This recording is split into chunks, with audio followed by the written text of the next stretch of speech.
let's do some questions. My 10 The 10 questions here. questions. Yeah, I'm This is ready. I'm always ready fun. for the 10 questions.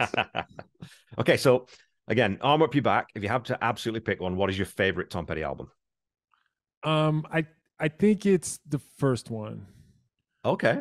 I think it's the first one because I do like how much it feels a little defining.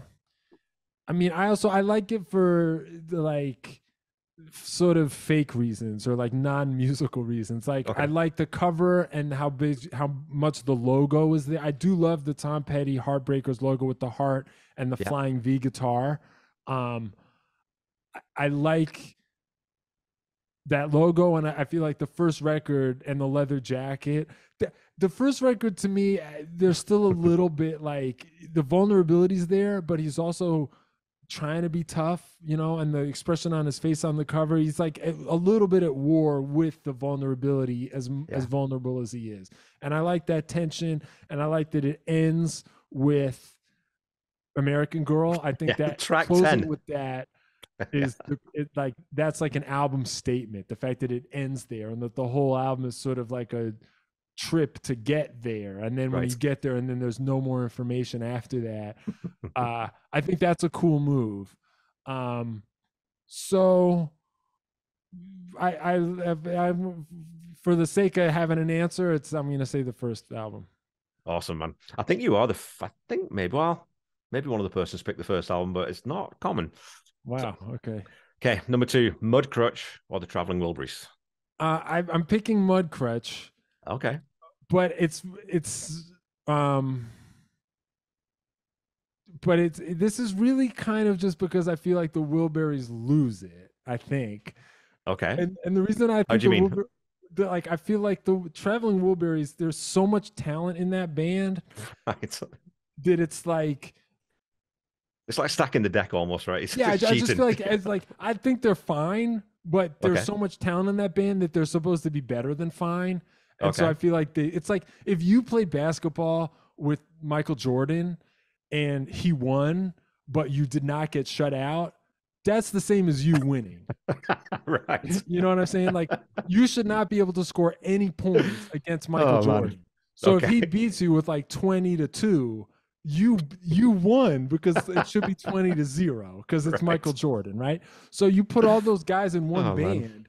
I just feel like it's supposed to be better than Okay. Handle with Care. Like I'm not hating on it. I'm just saying like Handle with Care, I don't think is better than Roy Orbison's best song or the Beatles' best song or Tom Petty's best song. Like, Of course not. Yeah. I don't think it's better than any of that. So I feel like Mudcrutch wins just in the way that you win against Michael Jordan if you can get one basket, I got you. And then also there's a Mudcrutch lyric where he says, I'm a loser at the top of my game, right? Isn't Yeah. that's a Yeah. line in Scare Easy, Don't Yeah. Scare Easy, I think. And I feel Scary. like that's it's weird that it's in a Mudcrutch song because to me that's like the essence of Tom Petty. I'm a loser Yeah. at the top of my game. So the fact that I feel like that is, to me at least, the most Tom Petty lyric ever. The fact that it's in a Mudcrutch song, and the other thing, I go Mudcrutch.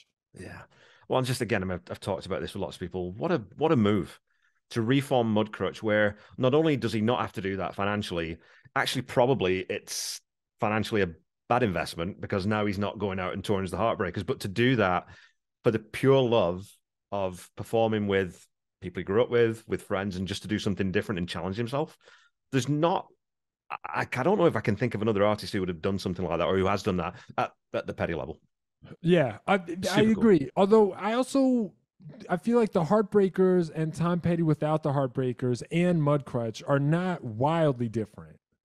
No, of course not. And like Mike Campbell's always there. You know what I mean? Yeah. So I kind of feel like it's cool that he reformed it for sure. But I don't know, man. I feel like if you just told me like it was just Tom Petty the whole time, you know what I mean? Like that. Oh, really? That's what I feel like it was just Tom Petty the whole time, kind of. Okay. Yeah, I think there's always, to my ear, it's always just there's that little bit more country in Mudcrutch. It's just got that little bit more, That's true.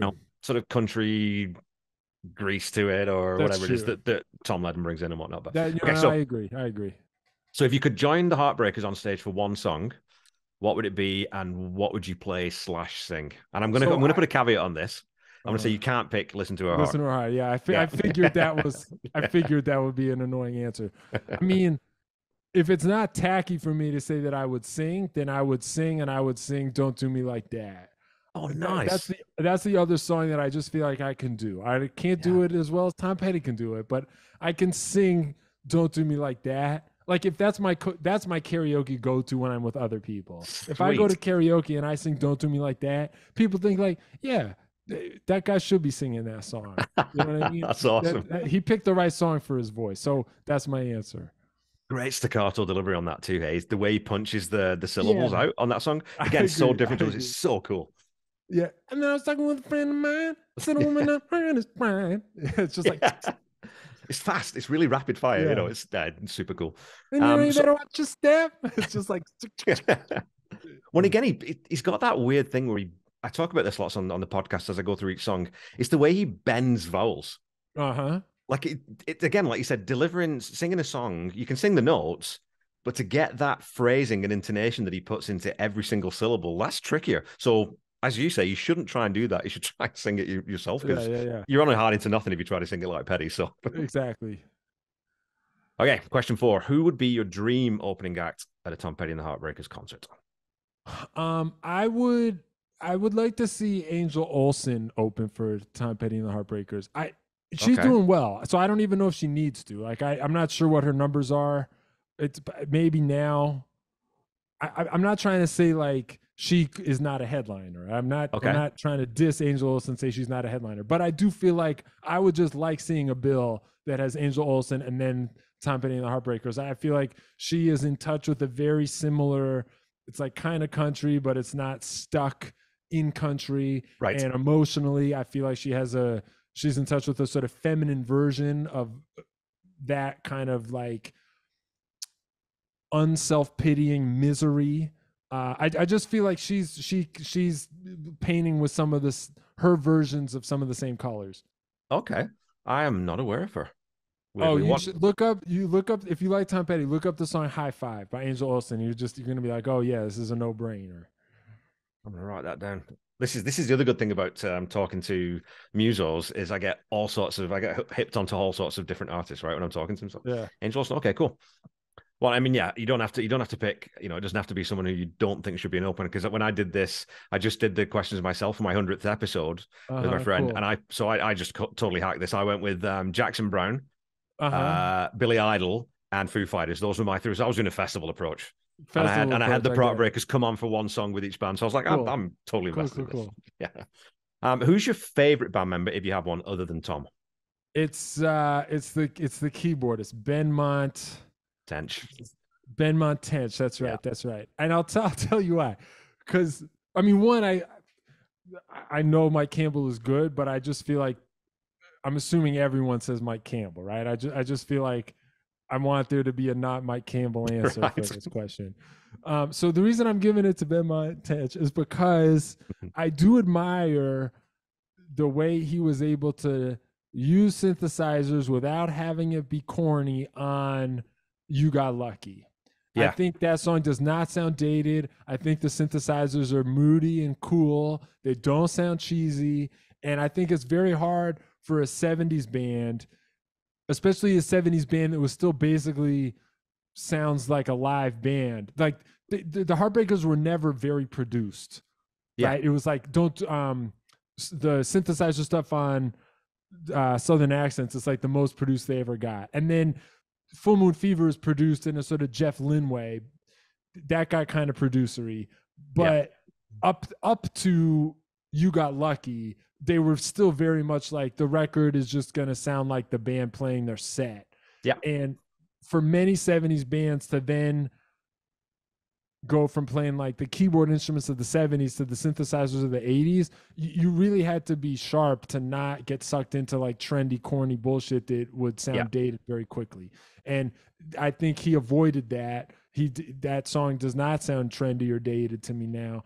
And I think that's a rare accomplishment for guys his exact age at that exact moment in pop music history. So I give it to him for that specific reason. This is the thing we always talk about with the Queen fandom is when they got into the mid 80s, they got all the synth sounds completely wrong and they sound horrible and dated and they're just, in a lot of cases, really, really bad. And I agree. I think that, You Got Lucky, it does have that sort of timeless appeal because and again, it's all about tone. And I've watched a lot of your YouTube channels talking about guitar tone and pedal tone. And Thanks, it is man. important. Getting the right thing is important for the song, but it's got to fit the song. You can't shoot on him, which is what happened on Southern Accents, where it's like, well, let's just, Dave Stewart's here. Let's just, man, it just doesn't fit with the Heartbreakers at all. Yeah, I feel like it sounds too much like a Dave Stewart. Yes. Not Yeah. But I like Dave Stewart. I like Dave Stewart. Hey, the Eurythmics, one of the best pop bands of all time. Yeah, and he's produced other people, and I think it works a little bit better. But yeah, anyway.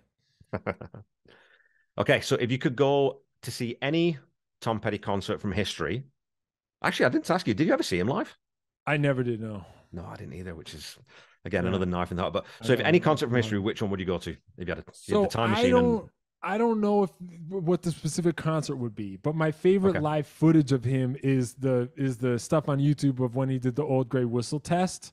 Okay. Which was like 1978, and I think they were touring on You're Gonna Get It. Yeah. And that version of the band, or like how he was dressed, where he was wearing dress clothes and he had the sunglasses and the flying V, and he was wearing shoes, and he was like super skinny and shaved. He was sort of like doing this kind of clean cut. He was like something about the dress clothes and the clean cut and the sunglasses. It was like almost like Miami Vice fashion or something. But it's like cooler than that. It's like not annoying and like macho asshole version of that. Yeah. There's something about that I like, and the band was sharp, and like that set they did on Old Grey Whistle Test. I know that doesn't count as a concert, but like the band in that shape, in that moment, which I guess was like 1978. That's when I would most want to see them. Well, I think it is it's a performance. It's a live performance, so there doesn't have to be 20,000 people there for it to be a concert, right? Cool. I don't think. All right, great. Right? Because my answer was the whiskey, which would have been, I don't know, what's that, 400, 500? Right. That sure. place, so absolutely. Sure. Okay, question 7. Walls Circus or Walls number 3, which is your favorite version? I go Walls Circus. Okay. Because at the end, like the outro of that song, after he stops singing, they get into some weird shit at the end of that song. There's some like cyber shit happening a little bit. It's like it's not really cyber, but they like start to approach that kind of weird world. Yeah. And so for that reason, I prefer Circus. I think the tempo on the other version is better. I wish the Circus version was done at the tempo of the other version. Just that little bit. Yeah. And the other version I'd like the harmonica solo. It's like trashy. It's recorded in this like really trashy, distorted way. And when that came out, I was like, oh, that's cool. But overall, I like the Circus version more just because on the outro, you start to hear these like weird, they like start to do things they haven't ever done yet. Or maybe you're just hearing it for the first time because there's no vocal. And I like those little like last minute surprises. Well, again, it's sonically really quite different. The Heartbreakers had a habit of doing that too, where they would just really surprise you. Like You're Gonna Get It, we already talked about, didn't sound like anything else they'd ever done. And they did that a lot during their careers, where it's like, oh, all right, that's different, that's new. So, which is a good thing, I think. So if you could pick, as someone who has covered Tom Petty, if you could pick any artist to cover any Tom Petty song, which artist and which song? I would pick St. Vincent to do You Got Lucky. Oh wow. I mean, I like her. I've heard her cover other songs. I trust her to do a cover that takes a lot of liberties, but then you hear them and you're like, yeah, I'm glad she took those liberties. So I trust her to do that. And I feel like You Got Lucky. I would like to see. It's just synthesizer-y enough that I feel like she could go crazy with that if she wants to. And then, but also the lyrically and the vocally and the sort of emotional persona of it, I'd like to hear her kind of like, I don't know what she would do, but I feel like it would be cool. Maybe she would make it a little bit more of a sneer. I can sort of imagine her doing that. Yeah. Or maybe she would make it way more depressed and like suicidal. I don't know, but Yeah. I'm picking her to cover that song because I don't know exactly what she would do with it, but I am imagining different things she could do, and they all sound cool. But if she tweeted that she was covering that and it was going to be on the next album, straight away you'd be like, oh, that's going to be interesting. Yeah, I would pre-order. I would Yeah. pre-order in that scenario. Well, I think it fits her attitude too, because that song is, it's written from that perspective of this asshole. You got lucky when I found you. It's like, Yeah. go fuck yourself. You know what I mean? So I think Yeah, she's right, got the right, right right, amount right. of attitude to, to deal with that. So, Yeah, she covered, I don't know if you heard this, but when Metallica did this like big anniversary vision of the Black Album, they had 1 million people cover all these different Black Album songs. okay. And she covered Sad But True, and I think it's the coolest thing ever. I will definitely check that out. To anyone who's listening right now, I highly, highly recommend St. Vincent's cover of Sad But True. Regardless of what you think about Metallica and the Black Album, regardless of what you think about St. Vincent, that's one of my favorite covers of all time. Cool. Cool, cool, cool. And yeah, one that you wouldn't necessarily, it doesn't seem like it Right. dovetails particularly well, right? So Right. cool. Okay, so again, question 9 is the worst question that I wrote out of the 10 by far. What song do you most frequently recommend to people who don't know Tom's music? Now, this is assuming that there's anyone in your orbit who doesn't listen to Tom Petty, Yeah, right? yeah. I First don't know off, who so. that will be. I mean, I'm tempted to say American Girl because I feel like that might be the most like stunning. Like Yeah. that's the song I am the most stunned by. But sometimes people aren't in the mood for that, and so it can backfire. So I'm tempted to try to think of something that's a little bit more like in and out, sort of like quick and dirty, and just sort of like little and short and like expertly crafted. So Yeah. and he's got a bunch of those too. So I don't know, maybe like Live Like a Refugee or I Need to Know, or like one of Yeah. those songs where it's just sort of like it's hard to find fault with it. Like I understand why I Need to Know might not be your favorite song, but I just feel like Great even if you song. don't like it, how would you improve it? You just sort of you can't really improve it. It's just it is what it is, and it sort of works on its own terms. And it's like kind of hard Yeah. to imagine an edit that would make I Need to Know better than it already. Yeah. But it's so So lean. It's so lean. There's absolutely zero fat on that song at all, right? Like it's that's it's what I'm exactly saying. what it So needs to be. I mean, it's like not my favorite Tom Petty song, but I Yeah. do feel like if if I have to play for someone who's like critical or is like ready to find fault, I feel like that one you sort of be like, well, what would if you could produce it? What would you? Yeah. How would you make that song better then? And I feel like you'd be hard pressed to make that song better. So maybe that's an answer. Yeah. We talk about sort of American Girl too, and I'd also lump Listen to Her Heart into this. Tom Petty always had, or frequently had, an amazing way of writing just an unbelievably good opening line. Oh yes. She was an American Yes. girl raised on promises, or, so you think you're going to take her away with your money and your cocaine. Cocaine. Like, Yeah. come on, man. That's a Yeah. phenomenal line. Also, I love the whole first verses of Free Fallin'. I love. Yeah. Where he's like, she's a good girl, crazy about Elvis. She's a Yeah. good girl, loves her mama. And Yeah. she goes through all that, loves horses. And then I'm a bad boy because I don't even miss her. I'm a bad boy for breaking her heart. That's like the best first verse journey anyone's ever done. I really love that. So it's the first line, but then it's the first line all the way to the last line of the first verse. It's just so expert. It's that framing, right? So it's setting the whole thing up. It's like Rebels, that honey, don't walk out, I'm too drunk to follow. That's the whole story right there. Even if you didn't have any other lyrics, that would tell you everything you need to know about this guy, about this character. So good. Right. All right. So your last question in the quick fire round. Mm-hmm. Describe Tom Petty in 3 words. Oh yeah. Okay. I prepared this one. Verge of tears. Perfect. We talked about this a lot, so that's I've already sort of talked about why, but to me that's like the whole thing. He's the verge of tears guy. He's not crying. He's not crying. He's on the verge of crying. Yeah. But I suppose the one time where he did really let that out was Echo. So the whole of Echo is him crying, right? That's where he's just, I'm not bottling this up anymore. I just need to get all this out and then I can move on past it. And True.